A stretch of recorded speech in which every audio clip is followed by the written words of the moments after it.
Ok, gente. E agora, para fechar a aula, pelo menos a parte teórica dessa semana, a gente vai falar sobre remoção de objetos e também sobre associação de classes. Bom, lá na aula passada eu disse, né? A gente está criando objetos, como é que a gente faz para remover eles? Bom, não faz, certo? O que é que eu quero dizer com isso? Em Java, não existe mecanismo de remoção explícita de objetos. Então, quem aprendeu C e C++, né, sabe que a gente tem, por exemplo, o método free. E através do método free, do mesmo jeito que a gente aloca a memória para a criação de variáveis, né, a gente consegue liberar essa memória. Mas não é o caso de Java, certo? No entanto, a JVM ela vai ter, né, esse processo de gerenciamento de remoção de objetos através de uma funcionalidade que a gente chama de Garbage Collector, ou seja, coletor de lixo, certo? No entanto, isso é transparente, completamente transparente para o programador, o que é positivo, né, porque o programador ele não precisa lidar com esse problema, né, e aí o uso da memória continua sendo eficiente, mesmo que ele não tenha que desalocar explicitamente espaço da memória do computador, né? Então vamos ver como é que funciona esse Garbage Collector em um pouquinho de detalhe, né? A gente não vai falar muito sobre como é que ele é implementado, mas como é que um programador deve esperar que ele funcione, né? Então a própria JVM é quem gerencia o ciclo de vida de um objeto na memória do computador, certo? Então a gente cria através do operador new, né? E aí a JVM decide quando ela vai fazer a coleta do lixo. De tempos em tempos ela vai lá e apaga os objetos. Mas não é qualquer objeto que ela vai apagar, obviamente, né? Quais são os objetos que ela vai apagar? Né? Então, como eu falei anteriormente, o programador ele não tem esse controle na linguagem Java, né? Então ele não pode sugerir nem pedir para que Java apague os objetos, né? Então o programador ele não pode obrigar que o Garbage Collector seja executado. Quem controla, gerencia o Garbage Collector é a JVM, mas a lógica é, de tempos em tempos, ele vai passar o Garbage Collector para remover objetos inacessíveis. O que vem a ser objetos inacessíveis? São aqueles objetos que não possuem nenhuma variável que tenham ele como referência. Ou seja, na prática, é um objeto que está inacessível na memória do computador. Eu não consigo mais acessar ele no meu programa, porque eu não tenho mais nenhuma referência para ele, certo? Como é que isso acontece? Aqui eu estou criando uma variável C, né, e estou instanciando o objeto newConta, que vai ser criado na memória do computador e vai ser criada essa referência, né? No entanto, logo em seguida, eu fiz C receber null. Então, com essa linha aqui, né, eu meio que risco, apago essa referência. E esse objeto aqui, ele vai ficar um tempo na memória do computador inacessível, né? E aí o Garbage Collector, quando ele for ativado pela JVM, ele vai identificar quais são os objetos que eu tenho lá no heap que são inacessíveis e vai remover eles, desalocando a memória do meu computador, ok, pessoal? Então é assim que funciona o Garbage Collector em Java. Ok. Vamos pensar agora em associação entre classes, né? Vamos relembrar um pouquinho o exemplo que a gente viu na aula passada do sistema bancário, né? A gente criou uma classe conta, né? E a gente sabe que uma conta criada em um banco tem que ter um cliente que é o dono dessa conta, né? Ou alguns clientes que sejam dono dessa conta, né? No caso de uma conta conjunta. Só que a gente sabe que um cliente pode ter mais de uma conta, né? E como é que eu faço para descobrir o proprietário de uma conta? E o contrário, né?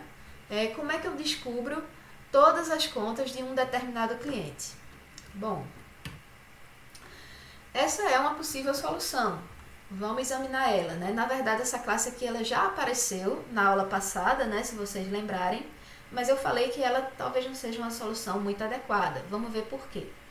Mas seria uma solução viável, certo? Então, eu tenho aqui uma classe conta que tem como atributos uma string número e um double saldo. E como eu preciso ter essa associação entre um cliente e uma conta, eu estou colocando mais dois atributos aqui, que é o nome e o sobrenome do cliente, que é o dono daquela conta. Com base nesse código aqui, Vocês acham que eu consigo resolver esses dois problemas? Deem uma pensada aí. Eu consigo, né? Então, com essa implementação, eu consigo de fato resolver esses dois problemas. No entanto, talvez essa solução não seja boa. Por quê? Porque imaginem que um cliente ele pode ter várias contas, né? E se o cliente fechar essas contas, o que é que acontece? Ele vai deixar de existir para aquele sistema, né? Porque a existência dele está atrelada à existência daquelas contas. Ou seja, eu tenho aí um todo, que é um objeto conta, e parte do meu objeto conta, que é o cliente, eu quero que ele continue existindo, perseverando na memória do computador, mesmo que aquele todo seja apagado da memória. Ou seja, nada impede que, se o cliente fechar aquela conta no banco, eu continue tendo os dados pessoais dele para futuros, para algum uso futuro. Por exemplo, continuar mandando propaganda, ficar ligando, enchendo o saco dele, né, para criar a conta, eu saber por que aquela conta foi fechada. Enfim, pode ter aí várias utilidades, certo? E aí, a gente, para conseguir implementar esse tipo de solução, em que a parte ela quer sobreviver independente do todo, a gente pode utilizar aí a associação de classes, certo? Então, na prática, um cliente pode ter mais de uma conta, como descobrir o proprietário de uma conta, como descobrir todas as contas de um cliente. Eu estou utilizando aqui o diagrama de classes, né, de UML. Eu estou ensinando aqui, né, doses homeopáticas de UML, porque mais para frente, quando a gente for ver uns conceitos um pouquinho mais elaborados de programação orientada a objeto, como por exemplo herança e polimorfismo, vocês vão ter que conhecer esses diagramas, certo? Então eu vou mostrando um a cada aula e vou falando um pouquinho mais sobre as características desses diagramas, certo? De UML. Mas o que é que interessa aqui, né? Qual é a informação que esse diagrama traz pra gente? A gente vai ter duas classes, a classe conta e a classe cliente, né? Cada classe vai ter seus atributos e seus métodos próprios, né? A conta vai ter saldo e número e vai ter os métodos debitar, acreditar e consultar saldo. E a classe cliente, por sua vez, vai ter os atributos nome e CPF, certo? E a gente vai ter esse relacionamento de que uma conta pertence a um cliente, certo? Então a gente consegue de forma meramente ilustrativa, demonstrar o relacionamento entre uma conta e um cliente, certo? E nesse caso, né, é um relacionamento tem um, has a, né, em inglês, que é uma conta, ela tem um cliente, e um cliente ele pode ter mais de uma conta, inclusive ele pode ter nenhuma conta, né? Como a gente viu, que a gente quer que o cliente persevere na memória do sistema, mesmo que aquela conta seja fechada. Então, o relacionamento tem um, ele é uma forma de reutilizar classes, né? Então, aqui eu vou ter a classe conta, e substituindo, né, aquela linha que a gente tinha antes, olha, antes a gente tinha essa linha aqui, né? A gente tinha o nome e o sobrenome. Já nessa nossa nova versão do nosso sistema, ele vai ter um atributo que por sua vez é uma conta, que por sua vez é um cliente, ou seja, é um objeto do tipo cliente, né? Então a gente também vai ter que definir a classe cliente, lá classe cliente, string nome, string CPF, certo? Não está aparecendo aqui nesse slide, mas para esse código funcionar a gente vai ter que declarar essa classe cliente, né? E a gente define como um dos atributos da classe conta o objeto cliente, né? E aí a gente modifica também o construtor da classe conta para receber como parâmetro um objeto do tipo cliente, né? E aqui a gente está fazendo essa ligação, essa associação entre as contas, né? Lá no diagrama UML, a gente vai ter essa classe conta, né, associada a uma classe cliente, ou seja, toda conta tem um cliente, certo? E essa solução aqui também vai resolver os nossos problemas e ela vai ter uma vantagem em relação à solução anterior, que é a informação do cliente perseverar, mesmo que essa conta não exista mais na memória do nosso sistema, né? Vamos ilustrar como é que isso acontece por debaixo dos panos. Bom, aqui eu tenho a variável de referência cliente, né, que tem o nome Maria e tem esse CPF. Então, lá na memória do computador, né, eu vou ter a variável de referência cliente, que tem uma referência para esse objeto que está lá na minha memória heap. Em seguida, eu vou criar um objeto do tipo conta, né, que vai receber como parâmetros esse número de conta, esse saldo e a minha cliente. E aí, por debaixo dos panos, o que vai acontecer é isso aqui, ó. A minha variável de referência conta vai ter acesso a esse objeto, e esse objeto, por sua vez, vai ter como atributo um outro objeto, né, uma outra variável de referência que vai apontar para o objeto Maria. Né? Então, através de conta, eu consigo dar um conta.cliente.nome e ele vai me retornar Maria. Então, eu consigo ter acesso ao cliente Maria através dessa conta.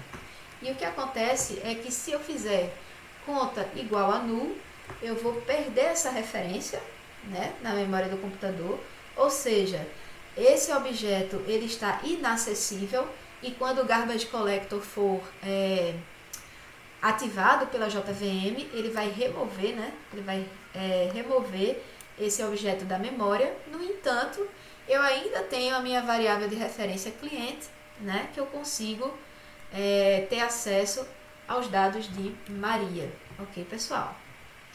Então, mesmo que a conta não exista mais, o cliente continuará existindo. Então, essa é a vantagem dessa solução em relação à solução anterior. E aí, se o cliente valer null, né, ou seja, se eu botar aqui cliente recebe null, ponto e vírgula, aí sim, esse objeto ele vai estar inacessível e vai ser removido da memória do computador uma vez que o Garbage Collector for ativado, ok? Bom, e aí, a moral da história, né, que a gente vê aqui, a associação entre classes, ela é bastante útil, mas é necessário que toda vez que a gente for fazer o design do nosso programa, a gente pense de forma crítica como é que essas classes, esses objetos, se relacionam no mundo real. Né? Dependendo de como eles se relacionam no mundo real, o design das nossas classes vai ser diferente. Por exemplo, o que é uma coisa relevante, né? Um questionamento relevante da gente fazer no momento de fazer a associação entre classes. A gente tem que pensar que nem toda associação significa posse ou propriedade no mundo real. Elas podem simplesmente existir de forma independente no mundo real, ou o contrário, né? Uma coisa só existe se outra coisa existir. Né? Então, são relacionamentos aí diferentes. Por exemplo, o relacionamento entre veículo e pessoa. Se a gente fosse fazer um sistema que envolvesse dados de veículos e dados de pessoas. A pessoa, ela pode representar diferentes coisas para aquele veículo. Né? Então, a pessoa ela pode ser dona do veículo, mas ela também pode ser a motorista do veículo ou meramente um passageiro do veículo. Né? Isso quer dizer que o veículo e a pessoa são independentes, ou seja, existe pessoa sem veículo e existe veículo sem pessoa. Lá no ML, a gente pode descrever de forma ilustrativa, né, representar esses dois tipos de relacionamento entre o todo e uma parte, utilizando agregação e composição UML.